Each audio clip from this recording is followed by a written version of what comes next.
Hello friends, welcome to my YouTube channel. कैसे हैं आप सब? हमेशा की तरह यूजफुल टिप्स के साथ आज की वीडियो शुरू कर लेते हैं। मेरी पहली टिप होने वाली है ताले को लेके। दोस्तों, कई बार आपने नोटिस किया है कि काफ़ी लंबे टाइम तक हमारा ताला पड़ा रह जाए तो वो अंदर से जाम हो जाता है। कई बार इसमें पानी चला जाता है या कई बार मोशन के चक्कर में इसके अंदर जंग लग जाता है। तो हम इसको लाख कोशिश करते हैं खोलने की, तो हमारा ताला खुलता नहीं है। तो हम क्या करते हैं, इसको उठाकर फेंक देते हैं और नया ताला खरीद के लेकर आते हैं। तो आप ताले को फेंकने की बजाय एक मेरी जो ट्रिक है वो आप उसको फॉलो कर सकते हैं। तो उसके लिए आपने क्या करना है, आपने लेनी है चाबी, और चाबी लेने के बाद आपने लेनी है वैसलीन, और वैसलीन लेने के बाद उसके बाद आपने लेनी है, उसके लिए आपने लेनी है चाबी और लेनी है इस तरीके से वैसलीन। और वैसलीन आपने चाबी के आगे वाले पोर्शन पे लगा देनी। लगाने के बाद जब आप ताला खोलेंगी तो आप देखेंगी, लगाने के बाद आपने चाबी को इस तरीके से अपने ताले के अंदर 2-3 बार फेरना है। फेरने के बाद जब आप इसको खोलेंगे तो आप देखेंगे कि आपका ताला फ्री हो जाएगा और बड़ी ही आसानी से खुल जाएगा। ये देखिए। चलिए फ्रेंड्स, बढ़ते हैं अगली टिप की तरफ। मेरी अगली टिप होने वाली है अचार को लेके। दोस्तों, जब भी हम मार्केट से अचार लेकर आते हैं तो आपने देखा होगा कि मार्केट का अचार हमारा काफी लंबे टाइम तक चलता है, वो खराब नहीं होता। लेकिन जो अचार हम घर में डालते हैं अक्सर वो खराब हो जाता है, क्योंकि कई बार बारिश की नमी के कारण और कई बार हमारे गीले या गंदे हाथ लगते रहते हैं, जिसके कारण हमारा अचार खराब हो जाता है। उसके ऊपर एक टाइप की फफूंदी सी आ जाती है और वो खाने लायक नहीं रहता। तो हमारा अचार खराब ना हो, लंबे टाइम तक चले, तो उसके लिए आपने क्या करना है, उसके लिए आपने लेनी है 4-5 लौंग, और आपने अचार के ऊपर इस तरीके से आपने लौंग को डाल देना है। और इसके बाद इसको आप बंद करके रख दें तो आप देखेंगे कि आपका अचार काफी लंबे टाइम तक खराब नहीं होगा। ये तो हुआ दोस्तों एक तरीका कि आप अपने अचार को लौंग की मदद से बचा सकते हैं। अगर आप लौंग नहीं डालना चाहते, अगर आपको उसका लौंग का जो स्मेल है अच्छी नहीं लगती है, तो आप क्या कर सकते हैं, आप ले सकते हैं इस तरीके से सिरका, और सिरका लेके आपने अपने अचार के हिसाब से इसके अंदर थोड़ा सा सिरका ऐड कर सकते हैं। सिरका आपका कोई भी हो सकता है, चाहे वो ये सफ़ेद सिरका हो, चाहे आपका गन्ने का सिरका हो, या एप्पल साइडर विनेगर, जो भी आपको सही लगता है या जिसका टेस्ट आपको सही लगता है वो आप इसके अंदर डाल दें अचार के अंदर। और अच्छी तरीके से डालने के बाद अपने अचार को अच्छी तरीके से मिला दें, ताकि आपका अचार जो है ऊपर नीचे तक अच्छी तरीके से सिरके से कोट हो जाए और सिरका इसके अंदर अच्छी तरीके से मिल जाए। ऐसा करने से क्या होगा, आपका अचार बिल्कुल भी खराब नहीं होगा। चलिए फ्रेंड, बढ़ते हैं अगले जुगाड़ की तरफ। मेरा अगला जुगाड़ होने वाला है इस तरीके के फॉयल पेपर के रोल को लेके। दोस्तों, अक्सर हम क्या करते हैं, फॉयल पेपर यूज़ करने के बाद इनके रोल्स को उठाकर हम फेंक देते हैं, जबकि ये भी हमारे लिए काफ़ी तरीके से यूजफुल होते हैं। तो आज इनको यूज़ करने का आपको मैं बहुत ही बढ़िया तरीका बताने वाली हूँ। तो उसके लिए आप क्या करें, अपने घर पे रखे हुए इस तरीके से कोई भी आप फॉयल पेपर का रोल ले लें।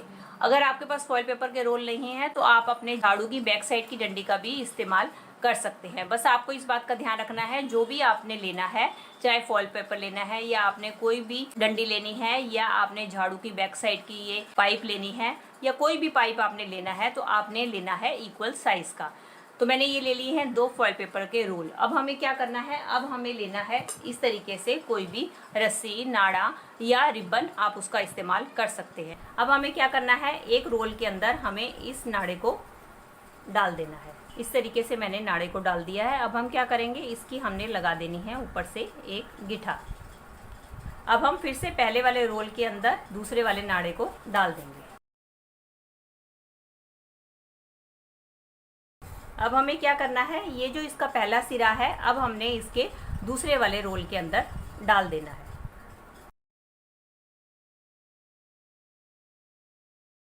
ये देख सकते हैं फ्रेंड, मैंने ये इसका सिरा इसके अंदर डाल दिया है। अब हमें क्या करना है, इस वाले नाड़े के साथ अब हमें आपस में इसको गिठा लगा देना है। ये देखिए, मैंने इस तरीके से गिठा लगा दिया है। अब ये गिठा देखने में अच्छी नहीं लग रही है, तो मैं क्या करूँगी, इस गिठा को हम इसके अंदर की साइड को कर देंगे। अभी देखिए हमारी गिठा अंदर चले गई, अब ये बिल्कुल नहीं दिख रही है। ये देखिए दोस्तों, मैंने ये 2 लेयर का बनाया है। अगर आपके पास 3 फॉयल पेपर है तो आप 3 भी लगा सकते हैं, अगर 2 लगाना चाहे आप 2 भी लगा सकते हैं। अगर आपको कम रहता है तो आप इस तरीके की कोई स्टिक का भी इस्तेमाल कर सकते हैं। तो मैं इसको 3 बनाने के लिए क्या करूँगी, इस स्टिक को लूँगी और हमने इस वाली जो सेकंड वाली है, इसके अंदर हमने फिर से एक नाड़ा लेना है और इसके अंदर डाल देना है। आप चाहे 2 लेयर का बनाए, 3 लेयर का, 4 लेयर का, वो आपके इच्छा के ऊपर डिपेंड करता है। मेरे पास 2 फॉइल पेपर थे, इसलिए मैंने 2 फॉइल पेपर ले लिए हैं। और मेरे पास तीसरा फॉइल पेपर नहीं था, नहीं तो आप तीसरा फॉइल पेपर लेकर आप इसकी तीसरी लेयर भी बना सकते थे। तो मैंने इसलिए तीसरा फॉइल पेपर नहीं था तो मैंने ये स्टिक ली है एक, तो मैं उसका इस्तेमाल कर रही हूँ। अब ये देखिए, जो मेरा ये तीसरा नाड़ा था ये इधर की साइड से निकल के आ गया है। अब मैं क्या करूँगी, इस नाड़े को इस डंडी के साथ यहाँ बांध दूँगी और इसके दूसरे सिरे को मैं इधर इसके साथ बांध दूँगी।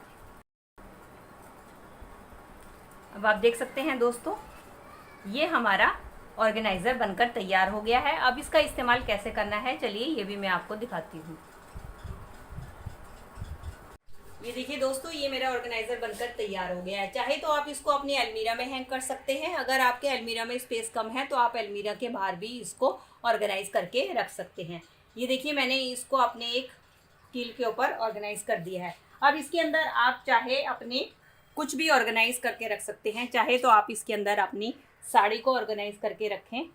ये देखिए, मैंने इसके अंदर एक साड़ी रखी है, आप इसके अंदर 2-3 साड़ियाँ भी रख सकते हैं। और नीचे वाले ऑर्गेनाइज़र में आप अपने दुपट्टे या अपने सूट भी ऑर्गेनाइज़ कर सकते हैं। तीसरे में आप अपने पैंट शर्ट ऑर्गेनाइज़ कर सकते हैं। अब आप देख सकते हैं इनके अंदर मैंने एक एक चीज़ ऑर्गेनाइज़ की हुई है। आप इनके अंदर डबल, ट्रिपल जितने भी हों उसके अंदर ऑर्गेनाइज़ कर सकते हैं। अगर तो आपने अलमीरा के अंदर रखना है तो आप इस तरीके से ऑर्गेनाइज कर सकते हैं। अगर आपने अलमीरा के बाहर रखेंगे तो एक दिक्कत आ सकती है कि इसके ऊपर डस्ट पड़ने का डर रहेगा। तो उसके लिए भी आप एक काम कर सकते हैं, आप अपने घर पे रखा हुआ कोई भी पुराना दुपट्टा ले लीजिए और इसके बाद आप क्या करिए, इस दुपट्टे को आप इसके ऊपर इस तरीके से डाल दीजिए। ये देखिए, जैसे मैंने दुपट्टे को इसके ऊपर डाल दिया है। अब आप इसको अलमीरा के बाहर भी रखेंगे तो देखेंगे आप, ये देखने में बिल्कुल भी बुरा नहीं लगेगा और ना ही इसके ऊपर कोई भी डस्ट जाएगी और ना ही किसी को पता चलेगा कि आपने इसके पीछे क्या रखा हुआ है। चलिए फ्रेंड, बढ़ते हैं अगली टिप की तरफ। अगली टिप में मैंने ले ली है एक टैबलेट। ये टैबलेट है मेरे पास डिस्प्रिन की। तो अब हमें क्या करना है, इसके लिए हमें सिर्फ डिस्प्रिन या एस्प्रिन टैबलेट का ही इस्तेमाल करना है, किसी और टैबलेट का नहीं। इसके बाद टैबलेट को लेने के बाद हमने लेना है एक कूटने वाला और इसके अंदर हमने इसका पाउडर बना लेना है। ये हमारा पाउडर बनकर तैयार हो गया है। अब हम लेंगे एक कटोरी और ये जो पाउडर हमने बनाया है इसके अंदर हम ये पाउडर को निकाल लेंगे। और इसके बाद हमें लेना है आधा कटा हुआ नींबू और नींबू का रस हम इसके अंदर, और इसके बाद तीसरी चीज़ हमने लेनी है वो है शैम्पू। आप किसी भी ब्रांड का शैम्पू ले सकते हैं जिसको कि आप यूज़ करते हैं। अब इसके अंदर हम अपने शैम्पू को डाल देंगे। डालने के बाद इन सब चीज़ों को अच्छी तरीके से मिक्स कर लेंगे। ये हमारा एक बहुत ही बढ़िया पावरफुल सॉल्यूशन बनकर तैयार हो गया है। इसका इस्तेमाल कहाँ करना है दोस्तों, अक्सर आपने देखा है कि रेनी सीज़न चल रहा है। रेनी सीज़न के कारण हमारे वेदर में बहुत ज़्यादा ह्यूमिडिटी हो जाती है, जिसके कारण हमारे बालों में काफ़ी पसीना आता है और पसीने के कारण हमारे सर में बहुत ज़्यादा जुएँ लिखे हो जाती हैं। कई बार हमारे बच्चे जो है स्कूल में जाते हैं और दूसरे बच्चों के कारण उनके सर में जुएँ लिखे हो जाती हैं, जिसको निकालने के लिए हम ज़्यादातर केमिकल बेस्ड शैम्पू का इस्तेमाल करते हैं। तो आपने ये जो सोल्यूशन बनाकर तैयार किया है, इसको आपने अपने बच्चों के बालों में या जिसके भी सर में जुएँ हैं लिखे हैं उसके सिर पे आपने इस सॉल्यूशन को लगाकर और 5 मिनट के लिए इसी तरीके से छोड़ देना है। और इसके बाद आप इसको नॉर्मल पानी से वॉश कर लें। आप देखेंगे इसके इस्तेमाल से आपके सर में जितने भी जुएँ हैं या उनके अंडे हैं सारे के सारे मर जाएंगे और सारे के सारे निकल जाएंगे। इसके रेगुलर इस्तेमाल से आपकी सर की जुएँ लिखे एकदम ख़त्म हो जाएंगी। दोस्तों, अपने बर्तनों को वॉश करने के बाद अक्सर हम इस तरीके की बास्केट में अपने बर्तनों को रखते हैं, लेकिन रेगुलर इस्तेमाल करने के बाद आपने देखा है कि हमारी बास्केट इतनी ज़्यादा गंदी हो जाती है कि जिसको साफ़ करना बहुत ही ज़्यादा डिफ़िकल्ट हो जाता है। तो आज मैं आपके साथ जो ट्रिक शेयर करूँगी उसकी मदद से आप मिनटों में ही अपनी बास्केट को चमका सकती हैं। इसके लिए हम एक सोल्यूशन तैयार करेंगे। उसके लिए ले ली है मैंने एक कटोरी। अब इसके अंदर मैं डाल दूँगी थोड़ा सा पानी, थोड़ा सा वॉशिंग पाउडर और अब इसके बाद हम लेंगे हार्पिक इसके अंदर मिलाने के बाद हम इसको अच्छी तरीके से मिक्स कर लेंगे। अब सबसे पहले हमें क्या करना है, अपनी बास्केट को पानी से अच्छी तरीके से गीला कर लेना है और उसके बाद एक स्पॉन्ज की मदद से इस सॉल्यूशन को हम अपनी बास्केट के चारों तरफ अच्छी तरीके से लगा देंगे और 5 मिनट के लिए छोड़ देंगे। और 5 मिनट के बाद हम उसी स्क्रबर की मदद से इसको हल्का सा रब करेंगे तो हर कोने को अच्छी तरीके से क्लीन करेंगे। कुछ कॉर्नर्स जहाँ पर आपका स्क्रबर क्लीन नहीं कर पाता है वहाँ पर आप ब्रश की मदद भी ले सकती हैं। अब ये देखिए मैंने अच्छी तरीके से अपने बास्केट को क्लीन कर लिया है। अब मैं इसको साफ़ पानी से आपको वॉश करके दिखाती हूँ कि हमारी बास्केट कितनी अच्छी तरीके से साफ़ हुई है। ये देखिए मैंने पानी से अपनी बास्केट को धो लिया। अब आप देख ही सकते हैं फ़र्क कि मेरी बास्केट कितनी अच्छी तरीके से क्लीन हो चुकी है। ना मेरे को इसको रगड़ना पड़ा, ना घिसना पड़ा, ना ही घंटों की मेहनत करनी पड़ी। इस तरीके से आप हार्पिक की मदद से मिनटों में ही अपने बर्तनों को, अपनी बास्केट को क्लीन कर सकते हैं।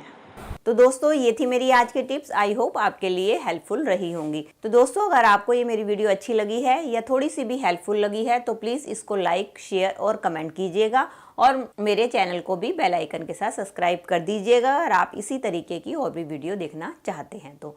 चलिए दोस्तों मिलती हूँ नए टॉपिक और नई वीडियो के साथ। Till then take care and bye bye.